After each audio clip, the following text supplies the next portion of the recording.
पास जानने के साधन कितने हैं? 5 इंद्रियां हैं और मन भी है।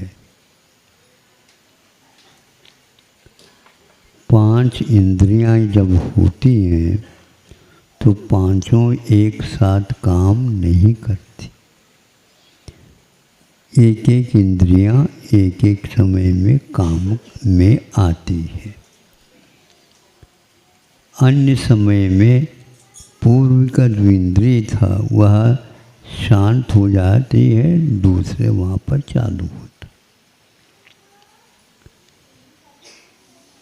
ये इतना सूक्ष्म कार्य होता है, हमारा मन उसको कहाँ तक आत्मसात कर सकता है या करता है, हम नहीं कर सकते।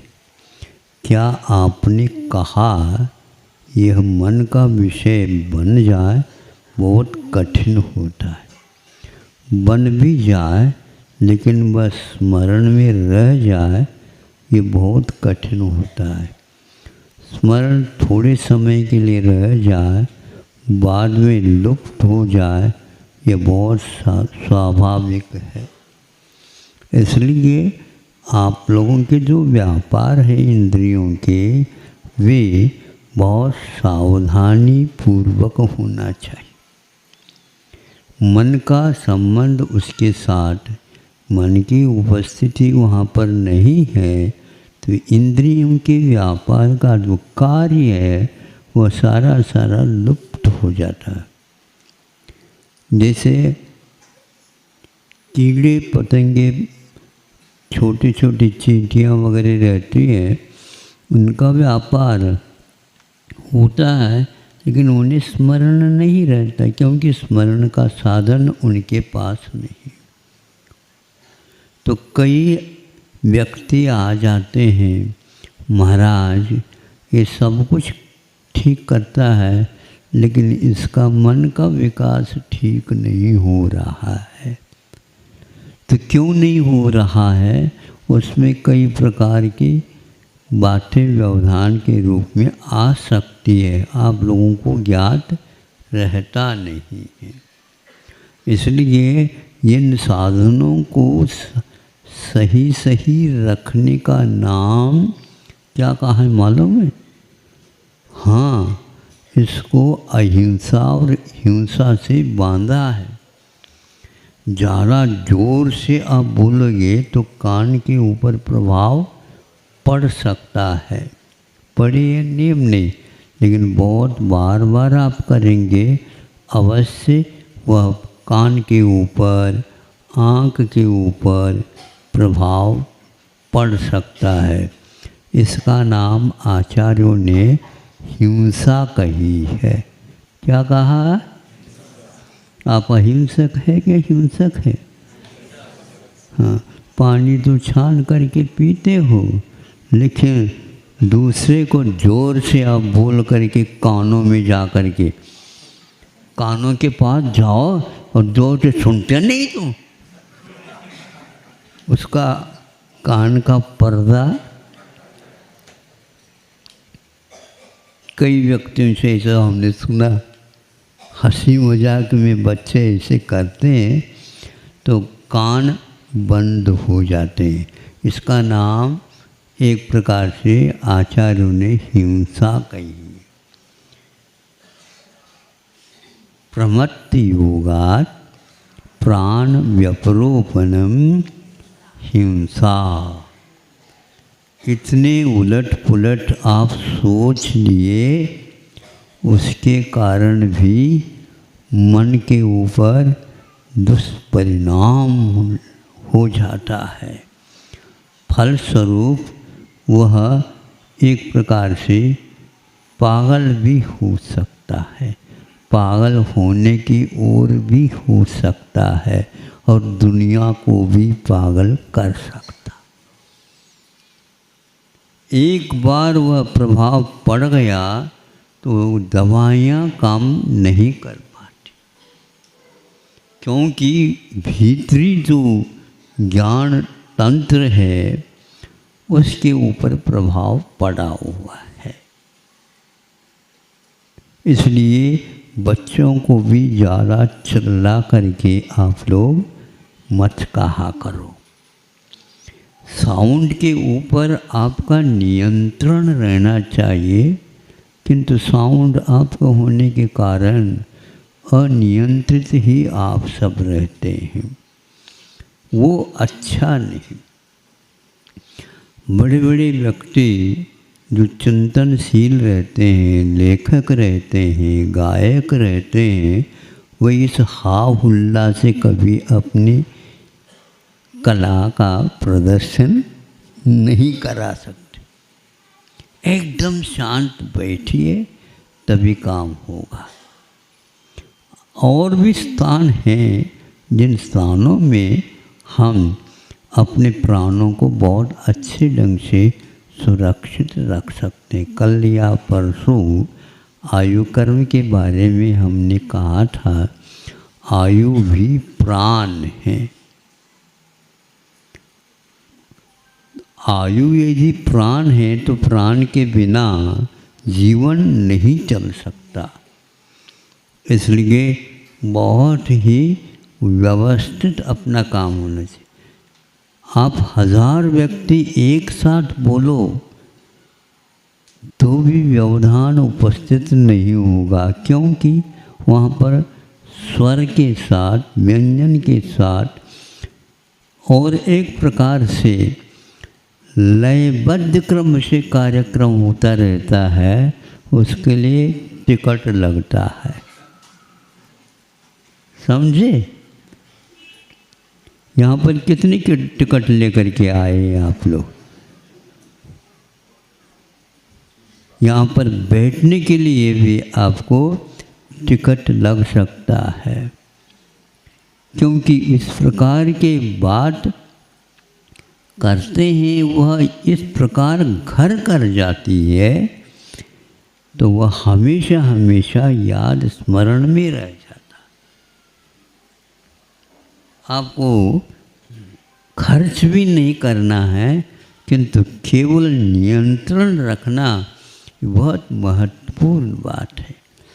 जैसे जैसे महत्वपूर्ण कार्य होते हैं वैसे वैसे यह प्राणों की व्यवस्था के साथ ही चलती है। उसमें हमें ज़्यादा कुछ खर्च करना नहीं होता, किंतु नियंत्रण रखना होता। और नियंत्रण रखते हैं तो अपने आप ही सब काम होता है।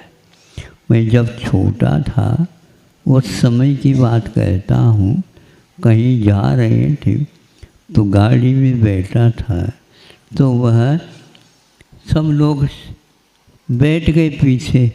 हमने उस ओर नहीं देखा, सोचा यही ड्राइवर बैठते हैं, यहीं पर बैठा जाए। जब ड्राइवर आ गया मेरी ओर देख करके, पहले तो उसने कुछ कहा नहीं, किंतु बाद में कहा देखो यहाँ पर आप बैठे हैं, कुछ बोल नहीं रहे, बिल्कुल ठीक है, लेकिन मैं गाड़ी चलाऊंगा उस समय व्यवधान हो जाएगा। आप ही बताओ व्यवधान होता है क्या नहीं होता है? तो हमने टिकट ले लिया है, हमने पैसा दे दिया है, तुम्हें ड्राइविंग करना है, तुम्हें भी पैसा मिलता है, मुझे कुछ नहीं कह सकते। हाँ, वो नीचे उतर करके चल दिया। पूरे को पूरे गाड़ी के जो सीटें, व्यक्ति कहने की ये क्या कर दिया आपने? हाँ, ये क्या कर दिया? मैं स्वतंत्र हूँ, मैंने टिकट लिया है, तुमने भी टिकट लिया होगा, हमने भी टिकट, हमारे ऊपर आपका कुछ नहीं चल सकता। ये सारा का सारा मामला कहाँ तक जाएगा आप बताओ? एक व्यक्ति यदि असंयम करता है तो पूरा असंयम का वातावरण बन जाता है। आप लोग अपने घर को संभालो, ये संभालना बहुत कठिन होता है क्या नहीं? हाँ महाराज, ये बहुत कठिन होता है। पहले समझते थे हम सब ठीक ठाक कर लेंगे। ठीक ठाक कैसे करेंगे? ठोक ठाक करके करोगे क्या? कैसे करोगे मुझे बताओ। इसलिए आपके परिवार का वातावरण शुद्ध होगा। अपने इंद्रियों को आप व्यवस्थित रखिए, अपने सोच भी व्यवस्थित रखिए, अपनी बोल चाल भी व्यवस्थित रखी है। आचार्यों ने कहीं भी नहीं लिखा तुम बोलो। इतना अपार शास्त्र लिखा गया है, वहाँ पर कहीं भी नहीं कहा गया तुम बोलो। लेकिन उन्होंने ये कहा यदि बोलते हो तो असत्य न बोलो।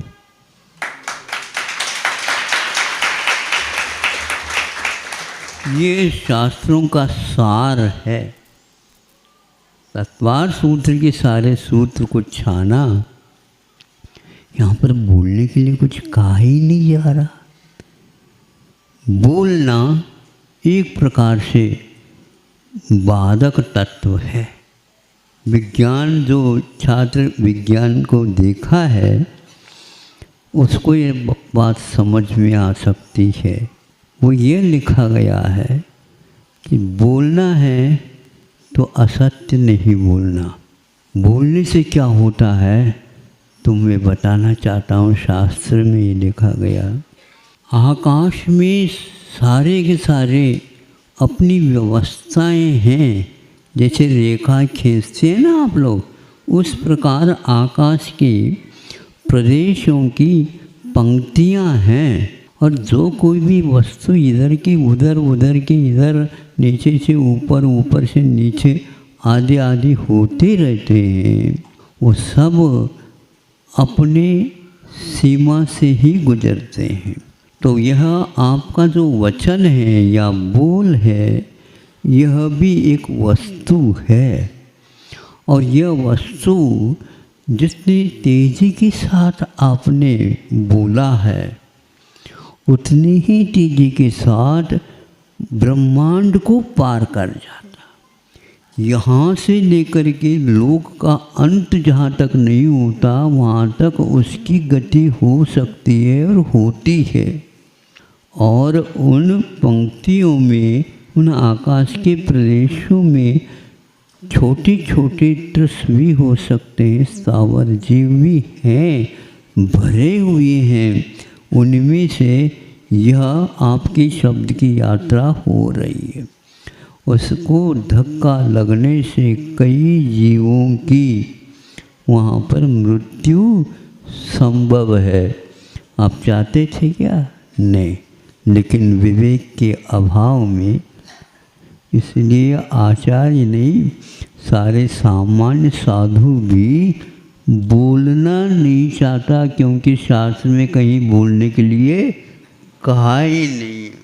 प्रत्युत्तर देना तो बहुत दूर की बात है।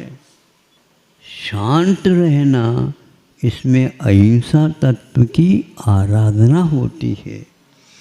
और थोड़े से भी अशांत हो जाना, इस शरीर को हिलाने वाले भी चीज़ भीतर उत्पन्न हो सकती है।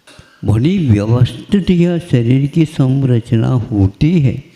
आजकल के जो ये रोगों की बात सुनता हूँ तो क्या होने जा रहा है यहाँ पर, ये सारे अनियंत्रण से हो रहा है। खान पान से भी, साउंड से भी, शब्द को भी विज्ञान ने प्रदूषण स्वीकारा है। फिर क्या करना, उसको छान लो, जैसे पानी छानते हो, फिर इसके उपरांत पीते हो। उसी प्रकार बोलो तो कहा नहीं है बोलो, लेकिन उसको भी छान करके फिर बाद में बोलो। छान करके बोलो का मतलब असत्य न बोलो। वचन को बंद करो, इसके लिए गुप्तियाँ आती हैं। मन में सोचो नहीं, मेरा मन है मैं कुछ भी सोच सकता हूँ, पागल हो जाओगे। सोच नहीं सकते आप, भयंकर रोग हो सकता। जो ज़्यादा चिंतन करता है मन के ऊपर प्रभाव पड़ता और रक्त संचार के ऊपर सबसे ज़्यादा भार पड़ता। काय के द्वारा इतना संचालन नहीं होता और धक्का नहीं लगता जितना कि हम बोलते हैं, और बोलते हुए और उसके साथ सोचना भी पड़ता है। तो सोचते हैं और बोलते हैं, इसमें रक्त संचार में गति होने से वह निश्चित रूप से बहुत जलता है। जैसे इस प्रवास में हमारा पेट्रोल बहुत जला। क्यों जला? ऐसा क्यों चला? आपने गलत तरीके से चलाया होगा, इसलिए ऐसा हुआ। इसी प्रकार यह है, हमारे लिए कहीं भी नहीं लिखा कि तुम बोलो।